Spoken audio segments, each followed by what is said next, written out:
Hello friends, welcome back to some more Workers and Resources Soviet Republic. I'm Mr. Squiggs, and today we're gonna build some gravel roads, set up some agriculture, and run the game a bit. Have our vehicles do some building, some producing of some goods, and eventually we really will build a little bit of a town here.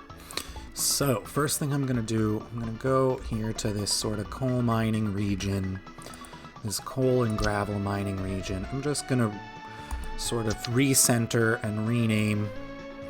For those of you who haven't noticed, I am renaming things after places in Ukraine. There's a famous large coal mine in Bajanov. Not sure if I'm saying that right, but there we go. So last time we did set up a big gravel mine, a big gravel storage, which is going to have some gravel in it. And we're even sending some construction vehicles over to this new, crappy, free construction office that's going to build some gravel roads. So, I'm actually just going to configure this construction office to only seek out roads, and to seek them out at a great distance. And I'm not sure that this truck aggregate loader is going to work without any power supply. We might even have the same problem with our storage building, but I am going to define the gravel source for now as this storage building. And probably the trucks will be a little slow to load, but it's better than them going here and not being able to load at all. I was a little shocked that the conveyor worked without electricity. As far as I know, they're not supposed to, but it could be that it's downhill, and it could be that just like with pipes and electricity wires and various other infrastructure networks, there is sort of this idea of push, which is that you can push without power, but not pull without power. So, for example, if you've got a building producing something, it will try to push its resources out through a pipe, whatever it's producing, out through a pipe, but it's more a building that pulls, a building like a pump, or a building that is drawing on the resources at the other end is really not going to be able to pull without electricity. I think, if I'm not mistaken, that's more or less the rule.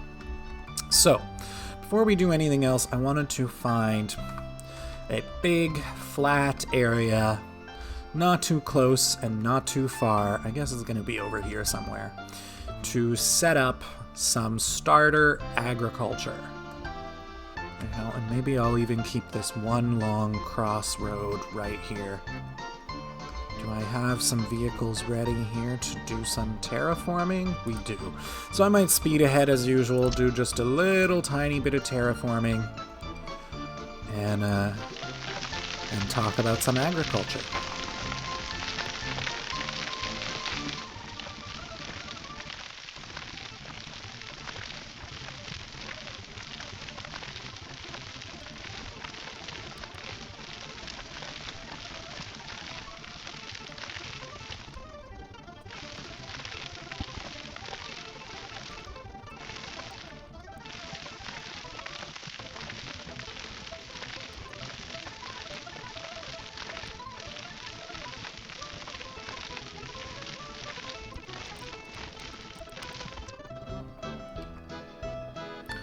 Okay, so I'm just gonna build a road out to that sort of corner that I made there.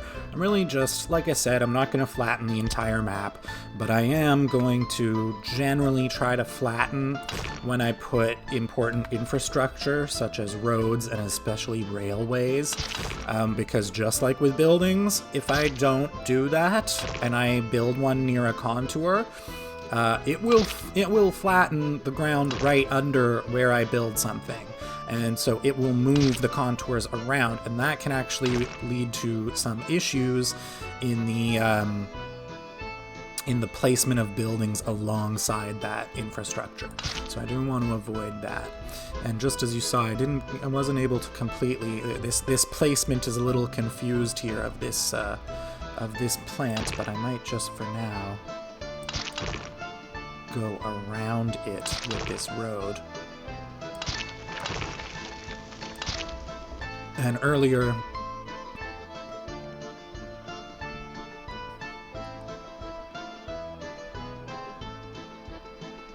Excuse me. And earlier, I was a little concerned about this long road out here. This sort of corner is going to be a pretty polluted area. It's going to be a waste disposal corner. Right now, I'm just putting dumps here and the sewage output, but eventually we might have an incinerator. We might have hazardous waste disposal. All those buildings are going to produce a lot of pollution. Now, I wouldn't do this in real life, but I actually don't mind having my agriculture. What's going to happen, I'm going to put a farm somewhere close to this corner. To be honest, I actually don't mind having agricultural fields right next door to some heavy polluting industry. In this game, it seems like the pollution mainly affects pops. It mainly affects people that are in range of that pollution. In real life, pollution can get in to the food. Pollution gets into the air and water, and if it lands on food production fields, it gets into the food system. And so in real life, that's a struggle that we have in a lot of places in the world, which is that agriculture is happening too close to polluted areas, and it is affecting the quality of our food sometimes. So realistically, that's something we would want to avoid. However, in this game, it's not clear that the food has a quality.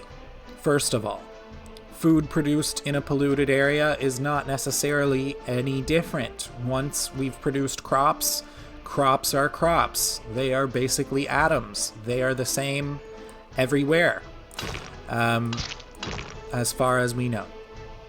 So it is also a good way, by setting up agriculture around the polluted areas, it's a good way of ensuring some distance between the pollution sources and everything else.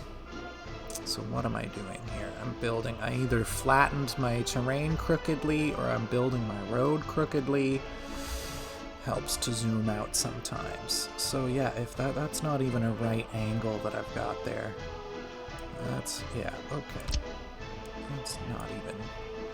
That's not correct.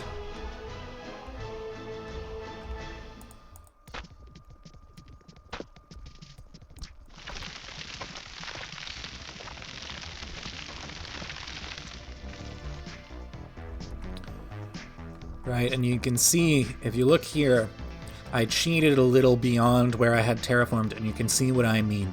It's, in this case, because the land was so relatively flat already, it's not a huge contour, right? And in fact, I should have been using this all along. It's a great little tool, but you can see terrain height. If I mouse over where the road is, we're at 384, and here we're at 342. So basically, the road went down. Over here, I think we're also at 344. Everywhere where it's flat, and even then there's some variance, but we're in the 340s, 3.4 meters approximately. And so by not flattening it out, when I did the road, it put the road down for me. But what it did was it straightened out this contour to say, hey, where the road is now a flat spot lower, or higher, I guess. Yeah, 380, more than 340. And this flat part is a bit lower.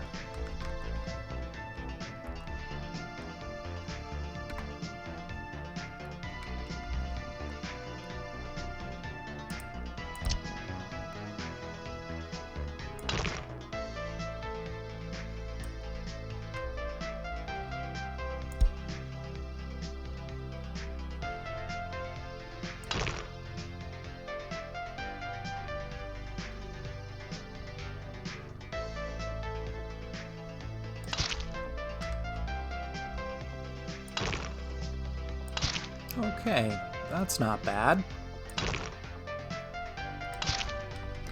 Not bad at all. And the benefit to building a big road corner like this is, as I keep banging on about, loops. How are we going to close these roads to get some gravel, right? How are we going to be able to do that?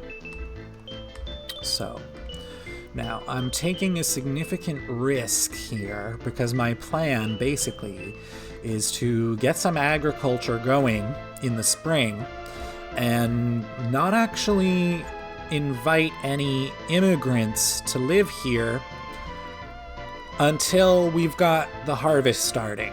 Once the harvest starts, because there's not much useful for our population to do other than serve their own needs in the government sector, costing money.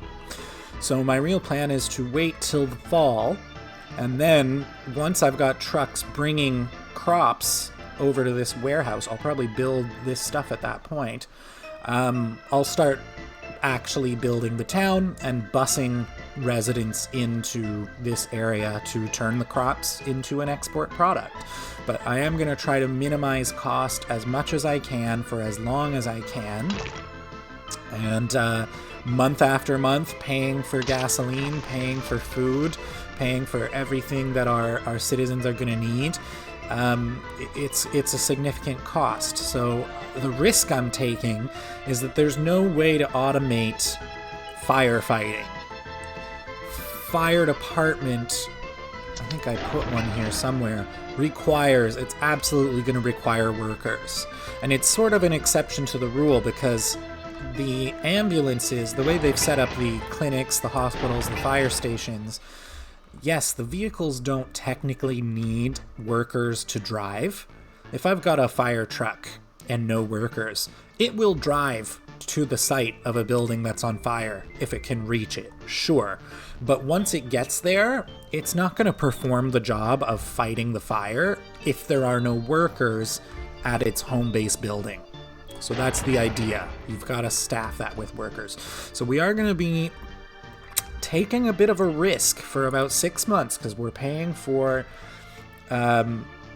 some buildings that do have a risk of burning down. So I like to take a medium or even a large farm. What's that going to cost me in rubles? A large farm is going to cost 60 grand. Okay, could be worse. And what do our mods cost? They're a little cheaper. Okay.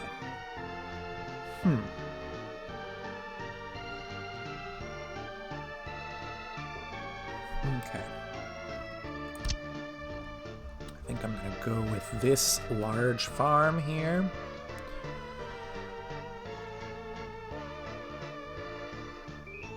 And I'm going to try to not put it too close to the road. It is probably going to give me a funky bit of a contour. Oh no, we're all good. So out here, apart from the important roads, not too interested in what the contours are doing. Now, did I have it checked? Yeah, I had the auto build from rubles checked. So as soon as we unpause, this building is going to go up pretty quick. Is it crooked? Okay, no, it's not bad. I think I've just got the contours freaking me out. So this building is going to go up pretty quick, and I want that because by the 1st of March, we're going to need to start sowing some seeds. And so I'm actually going to put down a few big fields. So for those of you wondering, these big fields, they're mods, just to correct. Supposedly, the vanilla big fields, the footprint that the building occupies and the graphics don't line up exactly perfectly, and it bothers some people, including me. So I'm just using this mod that it's just exactly the same field. It just lines those up a bit better.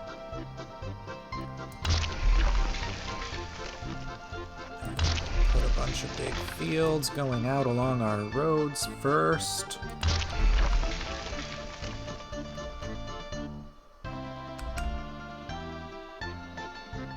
Alright, and one thing I like about the fields, I like and I don't like, it's a subtle thing to take note of that I've screwed up a lot of times, is they can share footprints. It's just that they will have reduced output. They will sort of not trespass on each other, but they'll allow you to put them close. It's really only once the road entries are going to overlap that it fights you. But the only way of detecting that is by looking at the yellow dots, which is a little bit frustrating because I have many times accidentally built farms that are totally stepping on each other's toes. Put a few more. Alright, I'm not paying any mind to the contours, the flattening, because these farms will tell us. If you happen to see any yellow dots are basically, we won't be able to do effective agriculture there. That's what the yellow dots mean. So yeah, the ground is not perfectly flat out here. See, we've got all these contours, but it's flat enough for agriculture. It's flat enough that these farm buildings are not going to actually flatten the land under them when they're placed, and they're not going to really have an issue with that. They're kind of the only buildings that tolerate a lack of flatness underneath them. So that's sort of the main thing about the farm fields. That's what's good about them, is you can put them anywhere that's not flat yet, and they're pretty cheap. There's no cost, just like the dirt roads and those dirt free construction offices, free parking lots. They do exist right away, right? This is what the building looks like when it's working, right? And the one thing we're going to be missing, unfortunately, is fertilizer. I don't know. We'll see what it costs. We'll see. I might buy some directly, magically, with cash. But it's really not required. It's just going to sort of boost the yield. We'll still get an okay yield, just by having a large amount of acreage under agriculture. So I'm just gonna sort of frame this with some more roads and maybe add a few more farm fields.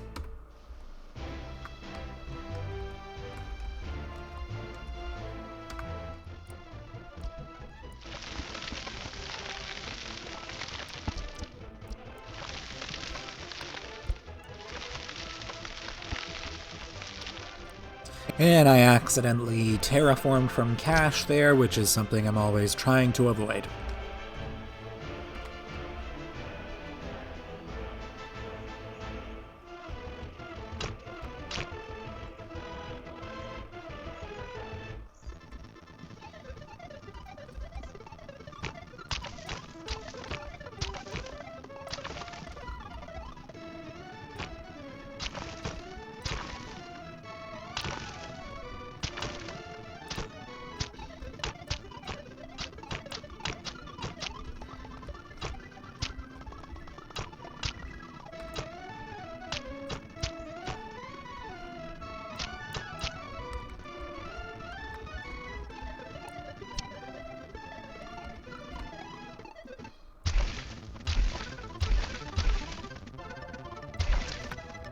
Okay, so we've already got a large number of large fields. What do we got? 15 of them. So I could and maybe will build some more all around later. And the other sort of potential mistake I've made is maybe putting them too close in the direction of our city. So once our city really starts to grow, eventually we'll consider this valuable land, and eventually these might have to be moved. But that's okay. It could grow all around, and if we really did 4 times this many fields all around, that would be more. That would be way more probably than this single farm building is going to be able to handle. So what we'll do is we'll just buy a few vehicles at the beginning for this farm, and we'll see where that gets us. Yeah, I might not max it out with all the 30 vehicles because it could end up producing more crops than we can process. And the other thing you might notice is I left some space around it. I'm not sure we'll buy it right away, but it's good to have some extra grain storage for crops. And of course, I put the building the wrong way. Interesting. Okay, so we might demolish this before we spend any money on it and rebuild it a little differently. Leave some room on both sides of the farm, maybe. Maybe that would be a good idea, so that we can get a decent-sized silo in the other side. But we will buy this right away, and we will plan and not purchase right away a grain storage. And I do have a bunch of mods here. I might go for a slightly larger one. Just gonna see what they're costing.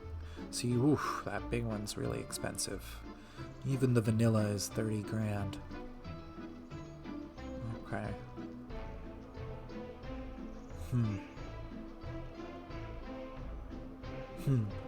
Okay. Oof. Okay. Yeah, you know, just for starters, I might stick with a vanilla grain silo. However, there is a version of it that just has more connections that I like to use, just to keep some room in case we're building anything else. Now, of course, I had my auto build from rubles on, which we're trying to avoid. Only the farm building itself is absolutely necessary at the beginning. However, there is one thing I want to do out here, which is that I don't think we're going to actually get any production happening unless we have some electricity out here. So now is a pivotal moment because we have to decide how we're getting electricity to here and out here. I think this is going to be the first region that really needs it.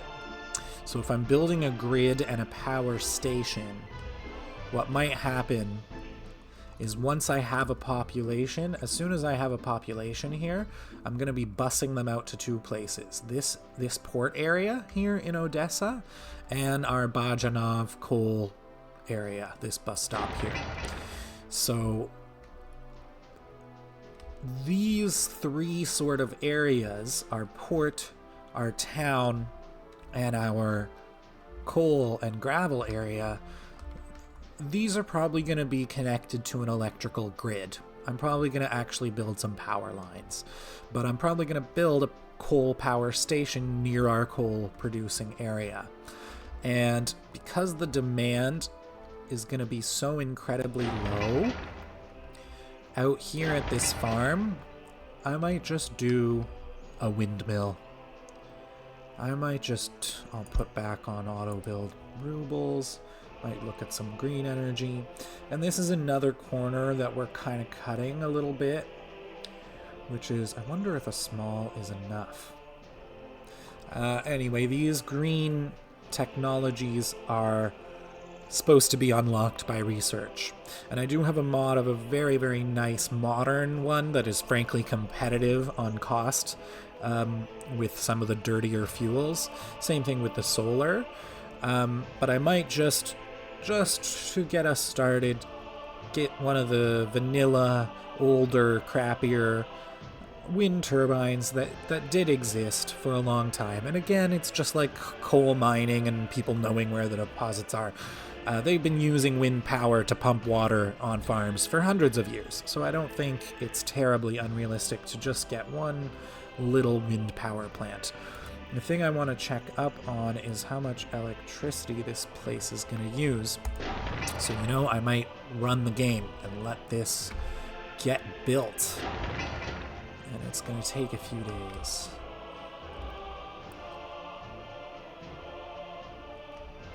Alright, and to date, with everything we've built, we've already spent 200 grand. You know, and 80 of that is just labor. So this is why we do want to get, this is why we want to set up coal and gravel and cement production, is because building from cache is expensive, not just because we're importing all these resources we don't have, but also because we're paying someone to come build it. That's honestly most of the expense. It's at least half of the expense. So we do want to get a construction industry pretty early on, but if we don't at least have gravel, concrete, cement, that sort of thing, it's really not going to be worth it. So we'll take a look at here. Minimal fertility. The max voltage is 230. The max wattage is only 0.1 megawatts. Okay, so I'm not an electrician, I'm not an expert, but by and large, my understanding is that voltage is the amount and wattage is the size. Wattage is the size of your pipe, and voltage is, if you like, the pressure of how much electricity is flowing through it. When I'm building electrical grids and making electrical considerations, I like to focus more on wattage, this sort of max size of your pipe, just because that prepares you for all scenarios. Wattage is sort of a maximum that can be going. So I want to look for something with capacity of up to 0.1 megawatts. And if I look at our little ones here, 15 megawatt hours of power, I think it's already going to be enough, just the little one. So let's just get a little wind power plant. It's probably not an optimal location right next to a tall building, like the silo, but we're gonna see. We're gonna see what it is, and I bet you it clocks in over the 0.1 meg. It's gonna be something similar to the electrical substations. They have a max wattage of 2.5 megawatts, if I'm not mistaken. So, you know, this one goes up pretty fast. We'll just unpause and let that get built. And we'll see, yeah, 0.25. So this has enough capacity. This has a size, output size of its pipe for maybe 2.5 of these farms. And it looks like the voltage goes to 22, so that might be less. What did they have here? 230. But in reality, I don't think this farm is going to really need that. We're not going to be running it at the max at the beginning. Minimal fertility I might lower to 10. And what else are we doing? Do I import some fertilizer? Maybe we import some fertilizer. What's it costing per ton? It's cheaper than the gas, but we are going to use a lot of it.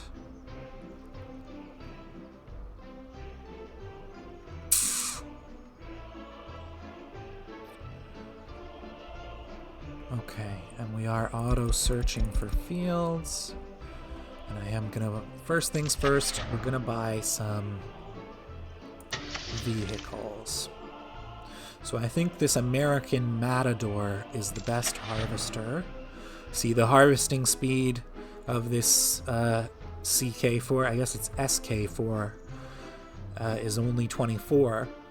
But the Matador is 30, and I think, are they both driving at 20? Oh, that's the trade-off. This Soviet harvester is a little faster on the, oh no, they're both, never mind. So they both drive at 20k on the roads, but the Matador is a faster harvester. And right now the only sower, the only siege sower available. Oh, I do have some mods, okay. But nothing that's an agricultural vehicle for planting or harvesting. All of these are basically for transporting crops. Okay. So here's what we're going to do. We're going to buy... Yeah. Sowing. We're going to buy... Oh, that one is slightly better, but it costs twice as much. I don't know if that's worth it.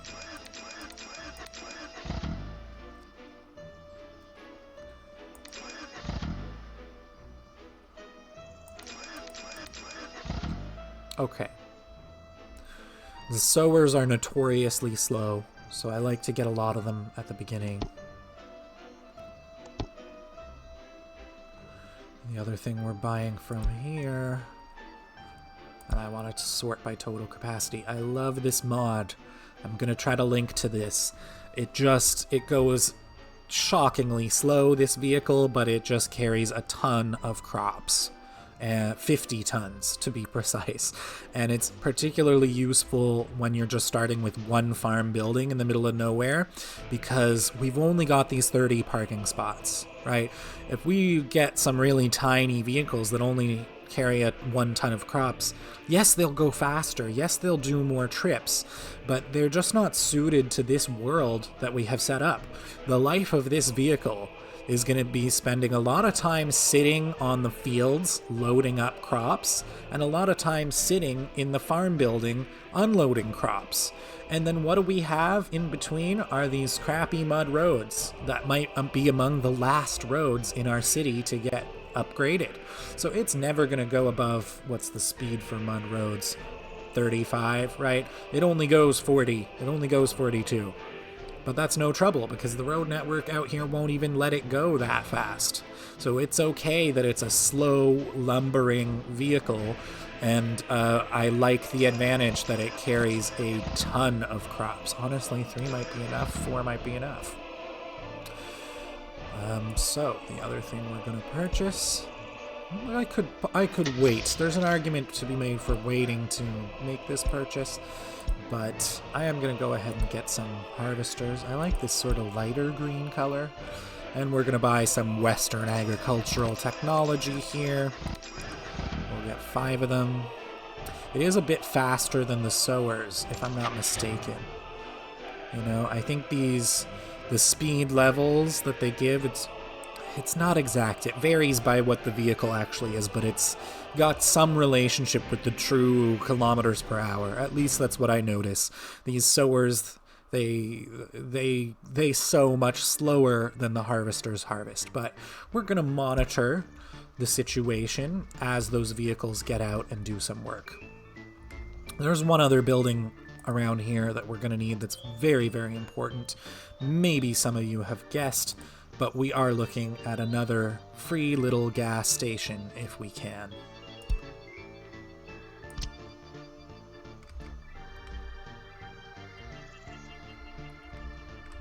Or maybe I'll stick that over here for now. Alrighty. So you know what? We'll see if any fields get neglected. I believe the absolute minimum fertility is 10. Let's see, can I go lower? No, I can't go lower than 10. So, but that's okay. I think all these fields have a nutrient level of at least 10. So we are going to get some decent-ish crop output from there. Remember, the inputs are just the gasoline that these vehicles are burning, and even at the least efficient, it is way, way more efficient to have vehicles working here versus workers.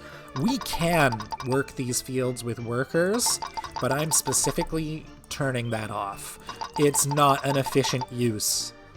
It's not an efficient use of the labor of our workers, just in terms of the value that gets produced. And we will have ways of measuring that later. We will have some statistics. The game is great at measuring those statistics of how much of certain goods are being produced every month, every year, whatever. And so we'll be able to do a rough calculation of what is the value of our workers' labor. But I'm going to tell you right now, from experience, grains, crops, even when we're producing inefficiently, they're way too cheap. It is way, way more efficient to produce... It is way, way more efficient to produce them with vehicles by burning gasoline than to use our workers' labor. Our workers' labor is for buildings like this, where we're turning the crops into something much more valuable. To be honest and frank, I don't intend to export crops directly. Once we've paid for all this infrastructure, once we've paid for a vessel to take our goods across the water, believe me, it is not going to be worth it It is not going to be worth it to export crops, not with the amount of gas that the ship is going to be burning. If there's any profit at all, the margin is going to be razor thin, and it might not be profitable. Alcohol almost certainly is. Some people are probably going to be wondering why I fixate on alcohol. There's basically three things that we can do with these crops. We can turn it into alcohol, we can turn it into food, and we can turn it into fabric, textiles. I just find that the densest of those, let me show you what I mean by the densest. If I go back to, let me just show you what this combined cargo large storage has, okay? So if we're looking at food, it contains 25,000 tons. If we're looking at alcohol, it contains 25,000 tons, right? So, and that's the same for most of the ship, most of the naval vessels. The food and the alcohol take up an approximately equal amount of space per unit. But if we go to economy and trade, current prices, alcohol per ton is going to sell in the Soviet Union for about 244 rubles per ton. Whereas, right, first of all, crops, only 16 per ton, right? Extremely low. Very, very low compared, right? So that right off the bat, that's going to tell you, like if I go back to my mod of my storage building, 40,000 tons of crops. Sure, you can store twice the amount of the crops that you can of the alcohol. Fine. But that doesn't come close to making up for the difference in the value, right? Double this value would be 30, right? That doesn't come close. It's almost 10 times that value that you're going to get by storing alcohol. The point is you have to imagine that the room on our naval vessel is expensive. Our naval vessel is very slow. It doesn't make that many trips. It burns a lot of gasoline. We want to make sure that what's being exported on that vessel is a high value product that is got a lot of value densely packed into not a lot of space. So people consume a lot more food than they do alcohol. There's a valid argument to be made to produce some food at the very beginning too, and save on the food that's going to be consumed by our citizens. But if you look at the value here, it's less than half. So they take up the same amount of space in warehouse, they take up the same amount of space on a boat, but that food is going to sell for just 109 rubles in the Soviet Union. Less than half of what alcohol sells for. So it's almost more worth it at the beginning to send our ship out loaded just with alcohol and bring some food back.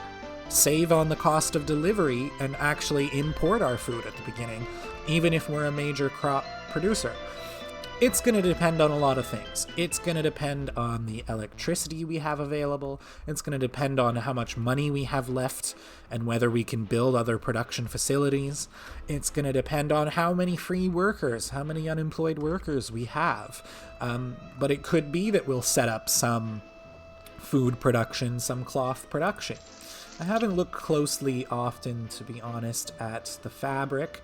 But the fabric, you could make a case it's also a good export product, especially clothing, especially when you've got fabric being turned into clothes. Clothes sell for quite a bit more, but the reason I don't like to do those at the beginning is it starts to get labor intensive, right? There's this one little distillery, it'll have pretty good production with a pretty small number of workers, whereas if I go to say some fabric factory, some fabric production, they just tend to, actually that one's pretty compact. For some reason in my mind, fabric production takes up a lot of space usually, and consumes a lot more crops. But you know, that might be another one that we'll set up relatively early if we have the space, the resources to do so. But I do have a fondness for the alcohol production chain. It's just easy and quick to set up. So, we're 2 degrees Celsius. There are no fields assigned for some reason. Let's see if it finds any fields. If I just leave the game running for a second here.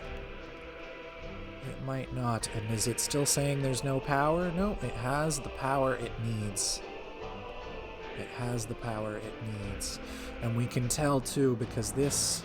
Yeah. So it's telling us here that its voltage is full. I don't really buy that. But like most buildings... Okay, there we go. It's found all its fields. Most buildings in this game, what I love, and it is again a difference from a lot of other city building games, they may have a stated electricity usage, but they only actually use electricity too late for sowing. It's actually too early for sowing, but we'll see that in a sec. Yeah, the buildings only actually consume electricity when they're doing something, with the exception of residences and things that are on all the time. But the idea here is that unless there's a vehicle loading or unloading something, or unless crops are getting moved around, or unless there's some fertilizing of the fields, there has to be activity. It's at the moment that there's activity that it will consume electricity. And we might get lucky, we might see this, we might notice this windmill, these blades start to spin. But basically, its wattage is almost zero. It's not producing any power. See, oh, there we go, 9%. So I'm satisfied with my choice of a small cheap windmill here because it's going to be more than enough to satisfy the needs of this one farm. So we are in early March, and I'm not too worried about that error message. As soon as it's warm enough, we should get some vehicles coming out to go and sow some fields.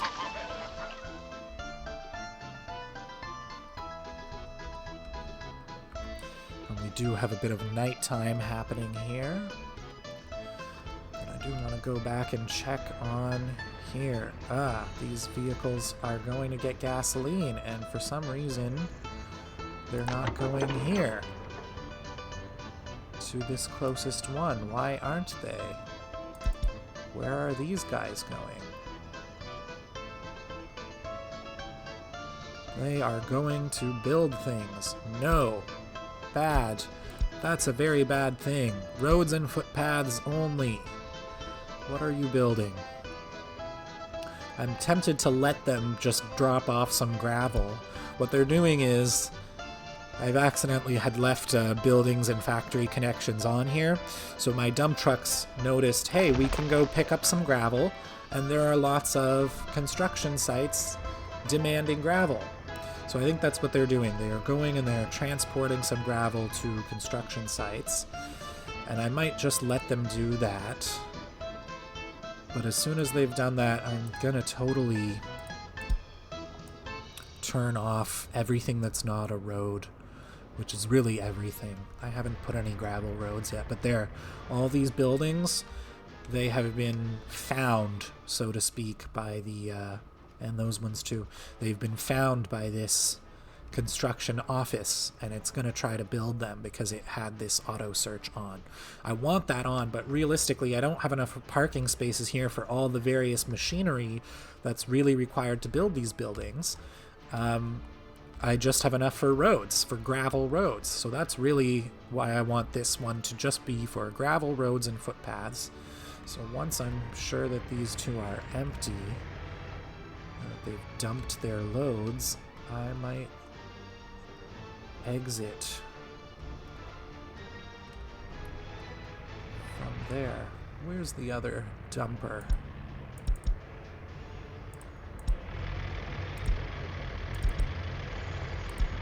You're here, you're getting gasoline, you're empty.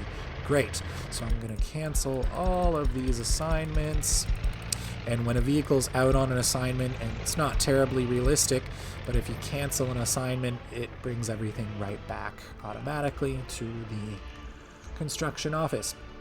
But this is good. As soon as I start to put down some gravel roads, these vehicles should go and get some gravel and go build them.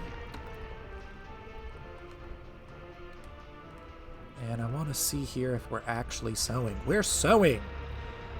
All these vehicles, all these tractors have found fields that they think are eligible for sowing, so they're sowing. So that's going to be excellent. So we're just going to leave the game running. We're going to cross our fingers and hope we don't get any fires at our gravel facilities or our farm building, because we don't have fire protection yet. And we're going to take the all-important step of building some gravel roads for the first time. And that's going to be what enables us really to get this village up and running. Now, those of you who saw me struggling in the first episode to build this little grid, some of you might know why. Some of you might have noticed that these two roads that I built, yes, they're perfectly straight. Yes, they go point to point to point along the grid, snapped to the grid. But the real issue is the distance between them this way, right? If you trace a line from the point here all the way over, the road is not on this point or this point. The road is between the points. And it's the reason we weren't able to build a perfectly straight grid with right angles. So, because we've sketched everything out with free dirt roads and nothing's set in stone, I am highly tempted to put down my first gravel road along near where this is, but to move it to somewhere that might fit better, to just move it over ever so slightly. And I'll show you what I mean. So we were along these dots. I'm just going to shift one over to these dots. And that might be enough to fix the right angle issue we were having. Oh, and of course I left rubles on. Good thing it's just a gravel road. It's not very expensive, but we do want to definitely avoid that and build as many of these cheap roads as we can while we're waiting for some crops to get produced. So I might do this one as well. Right, I think that point is totally valid. And now, if we go point... Oh, this was not right. Oh, this was not perfect. So I know I'm building and rebuilding the roads a lot, and I probably look like a crazy person, but it's part of the game. It's part of the game, and to be honest, in this game, I think we do less rebuilding of the roads than is actually done in real life. I think the real life road building scheme is just nuts. And here I've made a big mistake, which is that you can't have... Ugh.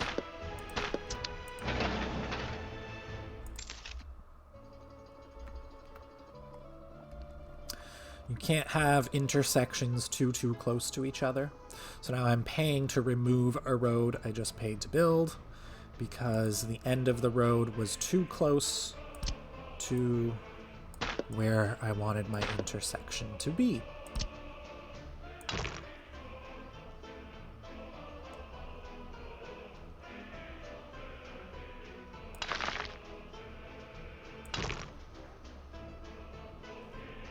Still, what have I done?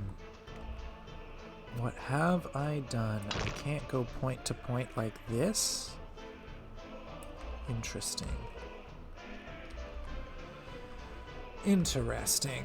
Okay, I'm gonna have to play around with these roads here.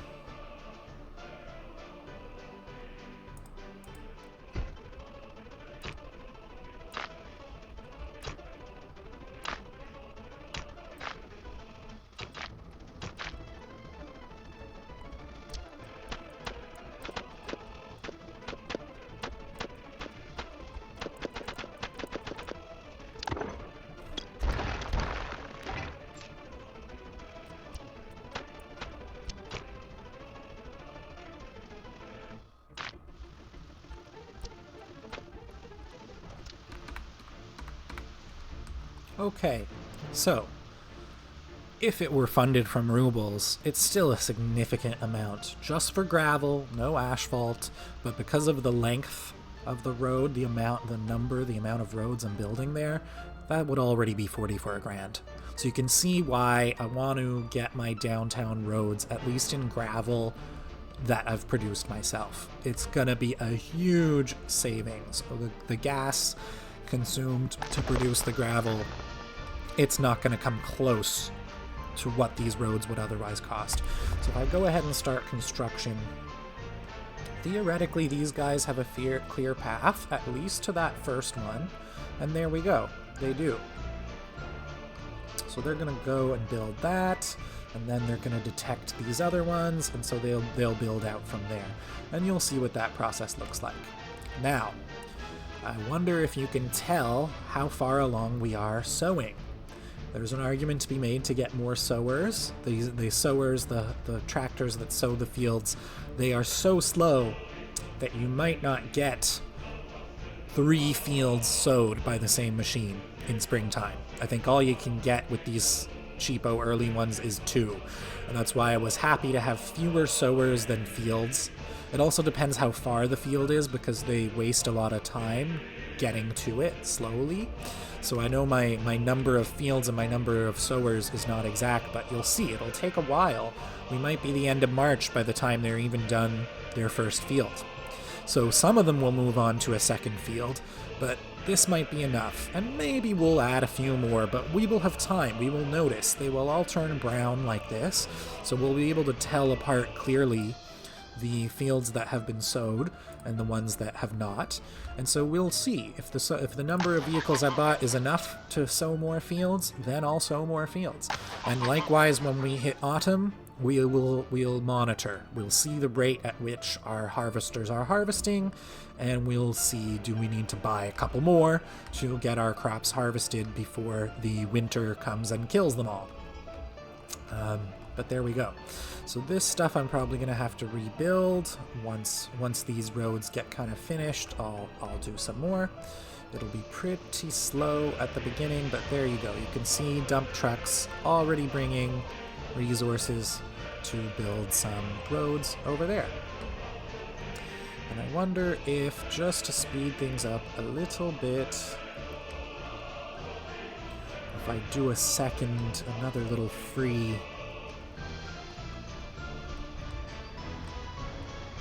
Yeah, I think that's what's happening right now. I think I'm doing another little free construction office.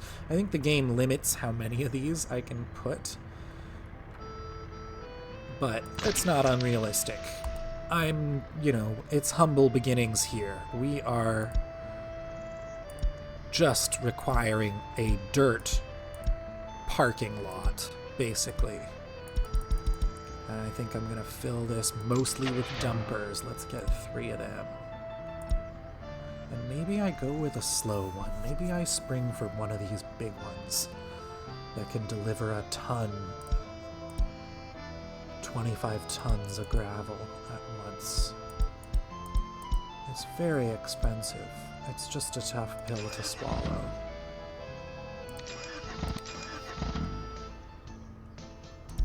And I'm gonna do a little test here. I'm gonna say, what happens if we send them there? Have they found a road? They've found that road, so in theory they are working on that road. We've got a dump truck moving out slowly at its top speed of 35, which matches the mud roads. And let's see if it gets anything when it goes here. There's no lights. There should be lights if I had some electricity out here. But I'm curious to see if it's able to load anything here. I kind of doubt it. I think it's just gonna wait. Yeah, no, it's not getting anything. So what I'll do here is I will redefine this gravel as here. And maybe I'll cancel this and let it find it again, just to send everything back whence it came. Okay, there we go.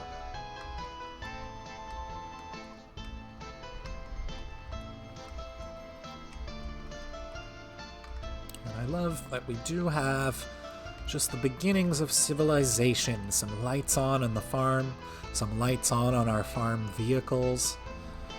And if we look at our construction site, even at night, they're just about to deliver the first few dumps of gravel to our first construction site, which is going to need 47 tons. See, these little ones that just carry 10 tons. For a little road like this, okay, it's only 4 trips. But it's only 2 trips for those big trucks I just bought. And that's going to be really helpful when we get to building this monstrosity. This 4 or 5 block long stretch that needs 225 tons of gravel. That's almost 10 trips, even for the big boys, let alone the little ones. So we're really going to enjoy the efficiency that comes with those bigger trucks.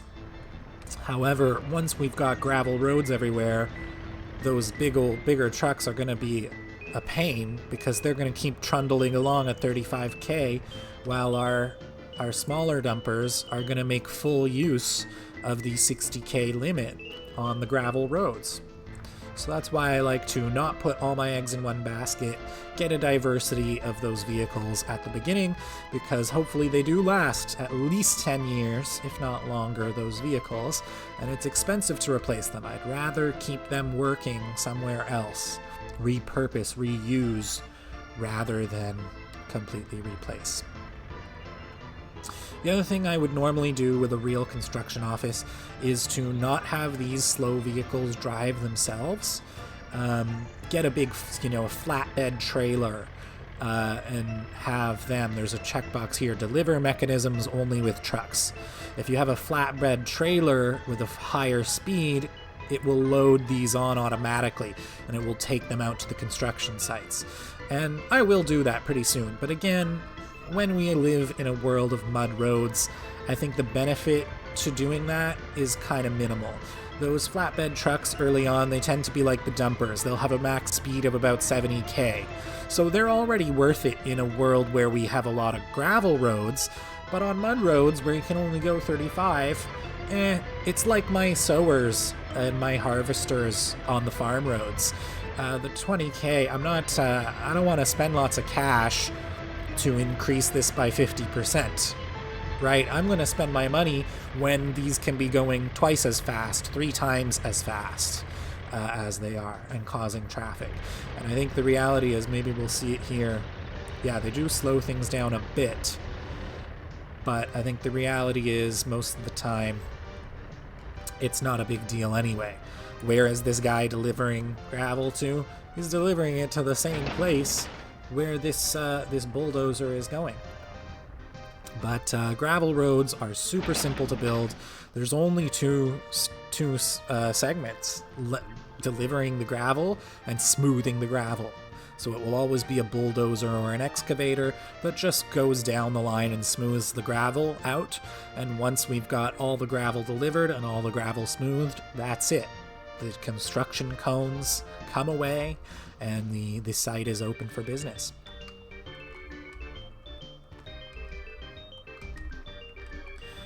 And and so for those of you wondering again about the agriculture, I see this as money.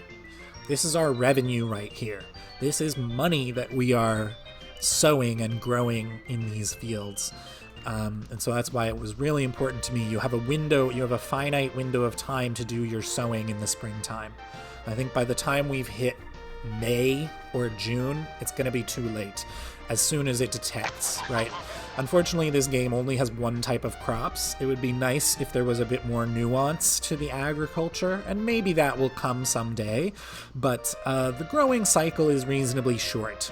I've never lost crops because a late or second sowing resulted in a late harvest.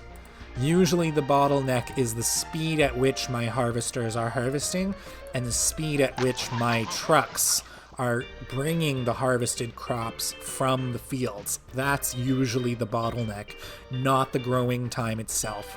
The farms seem to know how long it's going to take for the crops to grow, and they will simply stop sending out sowers once they know that there's not enough time. So, but there we go. We've got some gravel roads under construction. We've got some grains, some crops being sown, being grown, and these are sort of the first steps. I swear, within the year, I'm going to build some buildings here, for real. I promise. I'm going to want the workers. I'm going to add some housing all around these amenities. I promise, because as soon as I've got some money being harvested here, I'm going to need some workers right here to actually turn those crops into money. I'm going to need a port right here to actually export it. So don't worry. In the next episode, we will build some more buildings. We'll advance our road network. We might even begin to harvest some crops. And I'll probably start running the game on a faster speed as well. So stick around if you want to see more. Our village is really going to get off the ground soon. Hope you enjoy it.